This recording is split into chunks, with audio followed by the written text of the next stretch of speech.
आता आमची वेळ आमुष्या ह्या थंडगार आंबील शिवाय अपूर्णच बघा. किती डोळे सुजू द्या, तोंड सुजू द्या, पण हे आंबील मात्र आम्हाला प्यायचंच असतं.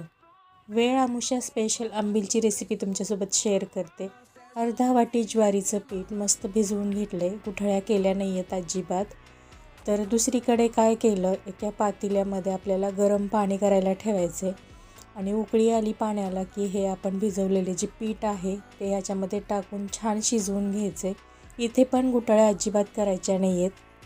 5 मिनटं मस्त पीठ शिजवू द्यायचं आणि शिजल्यानंतर ते थंड होऊ द्यायचं, पूर्णपणे रूम टेम्परेचरला आणायचं.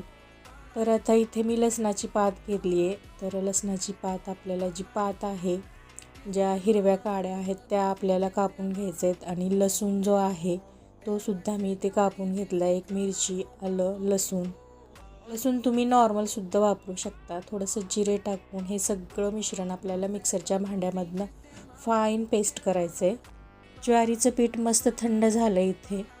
तर मी 1 लिटर विकतचं ताक वापरले. तुम्ही दह्याचंसुद्धा ताक बनवू शकता. इथे जे पीठ आपण कालवलं होतं ज्वारीचं ते ताकामध्ये सगळं मिक्स करायचं आहे. इथे पण गुठळ्या नाही व्हायला पाहिजे याची खात्री करून घ्या. छान पीठ आणि ताक छान एकजीव करा आणि त्याच्यामध्ये जे आपण लसण, आलं, ती सगळी पेस्ट केली होती ती सगळं मिक्स करा याच्यामध्ये. रवीने, पळीने, विस्करणी कशानेही तुम्ही छान एकजीव करून घेऊ शकता. चवीपुरतं मीठ टाका, मस्त वरतून कोथिंबीर टाका, झालं तुमचं आंबील तयार. हे आरोग्यदायी ताक म्हणजे आंबील मडक्यामध्ये छान असं ओतलं जातं आणि शेतामध्ये घेऊन गेलं जातं आणि हे आंबील सगळ्या पिकावरती शेतामध्ये शिंपडलं जातं.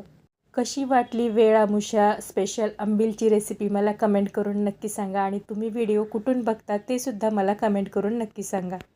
परत भेटूया अशाच रेसिपीसोबत. चलो बाय.